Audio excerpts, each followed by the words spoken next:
Bismillahirrahmanirrahim. Welcome to our channel. In the previous video we have successfully performed search operation by search by username and search by role title. In this video we will reload data from this data grid view inside this form. We will not perform update operation in this video because it might take some time. So I'll only reload data from this data grid view by double clicking inside this form, and after that this video I'll perform update operation. So how to reload this data from this data grid view into this form? I've already explained you the process inside my previous video, how to edit a role or how to reload role inside my form. So right click on data grid view, go to properties and go to events. So I wanna use event cell, double click event. So when I double click on cell, first I'll check if this data grid view has some rows. So rows dot count should be greater than for 0, and after this I'll create string username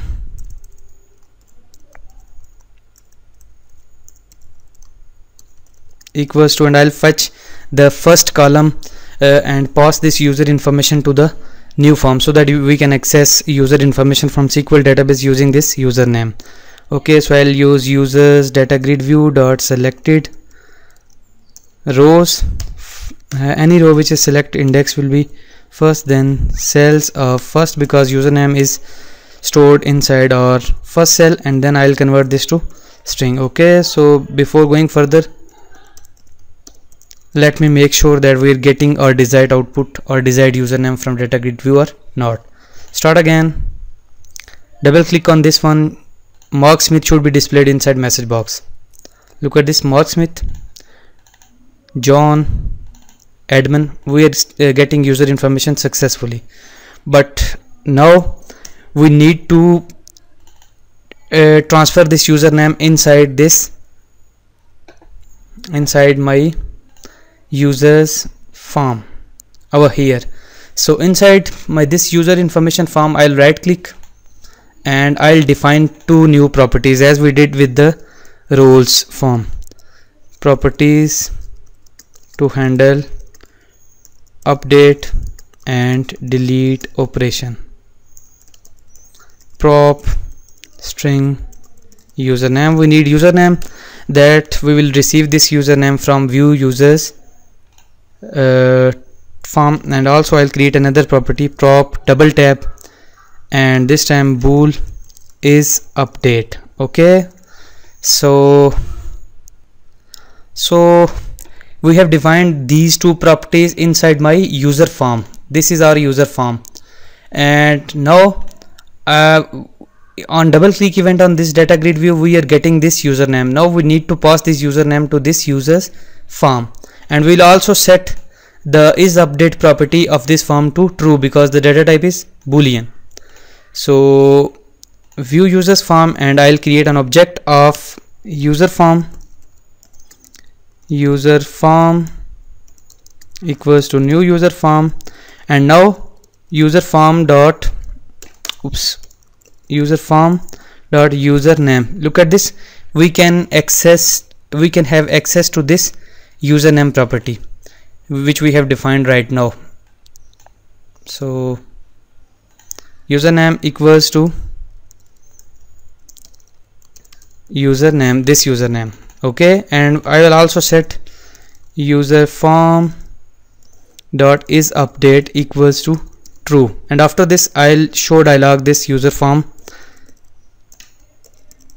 show dialog, and when a user updated, I should also recall my method load data into data grid view so that data grid view is updated automatically. Okay, so if you now start application and double click on this one, look at this, our user form is now opened.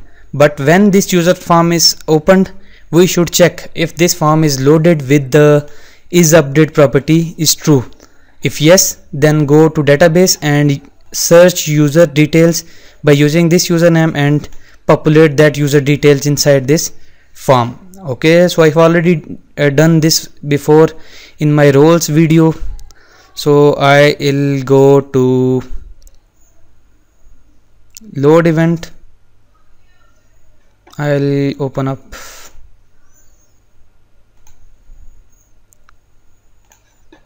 Solution Explorer, roles form, double click on this one and go to load event. Look at this, we are checking if this is updated, loaded for update process.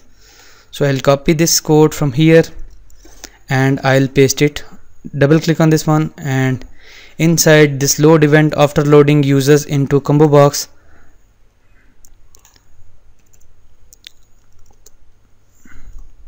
for update process, I'll paste it over here.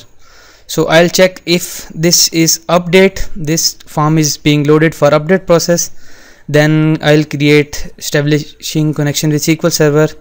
We don't need this store procedure, and we are passing commands and we are doing parameters as well, but this time we are getting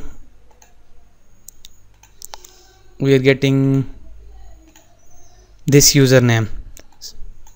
So I'll go back and I'll specify username as a parameter for my store procedure, and I'll specify the value for this one as this dot username. Okay, so now it's time to write store procedure which will receive this username parameter and will display the required record. Okay, so I'll go to SQL and I'll right click on my store procedure, new store procedure, Control A and get rid of all of this, and I'll use create procedure, then USP users, then reload data for update.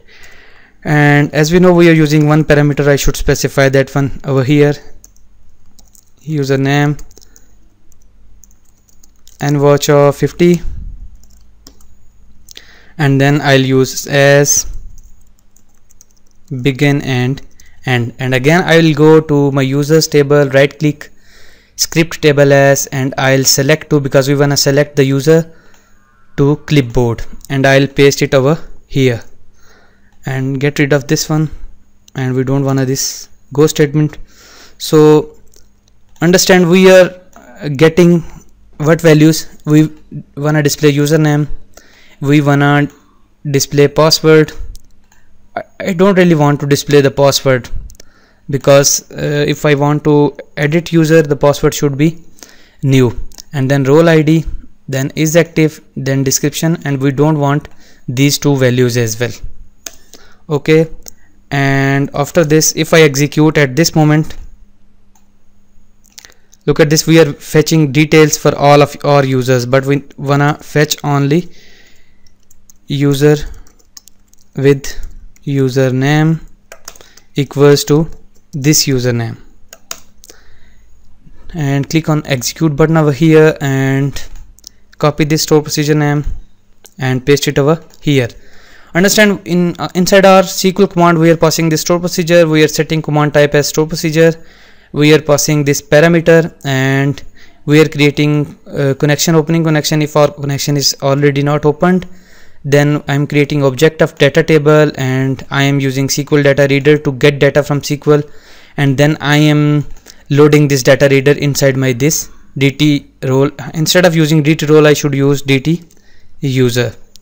So copy this one and paste it over here, and I'm creating object of data row, and this row will be populated from the first row of data table, because we are getting a record from users table for only one user. So our data table only contains one row which index is 0, and instead of assigning these values, I'll use my user form. So username text box dot text equals to, let me make sure that we are getting username.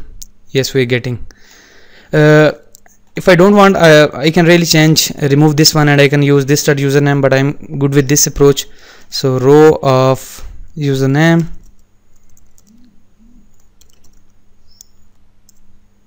dot to string. Okay, and next what we have in our form, password, because we don't want to display password over here. Next we have this user role. So this is a combo box, we'll use roles combo box dot selected value equals to row of what, role ID.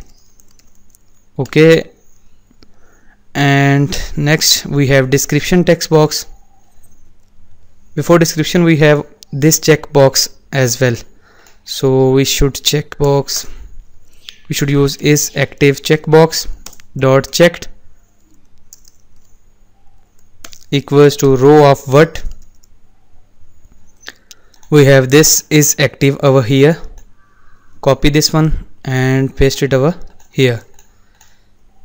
Okay, because this checkbox is receiving boolean value, and obviously we are returning boolean value, which is a bit from store procedure, but we need to convert this into boolean. So convert dot to boolean, and after this I'll use this parenthesis. So our conversion is done, and then we have description text box dot text equals to row of what. Let me make sure description. Copy this one from here and paste it over here and convert it to string. Okay, so next I want to change the text of this button. So if you click and go to properties, and you will find save button text over here, and I'll set save button dot text to update user information.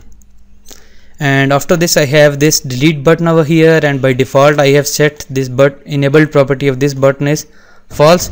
But if the user is reloaded for update process, we should enable this button so that user can be deleted as well. So I have set enabled property to true. If you start your application now and double click on this one, look at this, our form is successfully populated. We are getting our username, we are not displaying password over here, and is active user is false because this is false over here, and this user doesn't have any description. But let me insert a new user so that description should be existing. So I'll use Alan, password as an admin, then this is a user, and I am setting this as it is active user, and this is a testing user. Save information, close. But our data grid view is not populated, but let me call again after this save information. After reloading, go to view users, right click and view designer. After clicking on this new user button, after showing dialog, we should recall load data into data grid view, so our data grid view should be populated as well. So look at this, we have Alan over here, and if I double click, look at this Alan, this is a user, its is active property is true, and this is a testing user. So this is enough for this video. We have successfully reloaded user information from data grid view into this user form. In the next video we will perform update operation, and after that we will perform delete operation. Thank you so much for watching. We'll meet again with the next video. Take care of yourself. Allah Hafiz. Assalamu alaikum.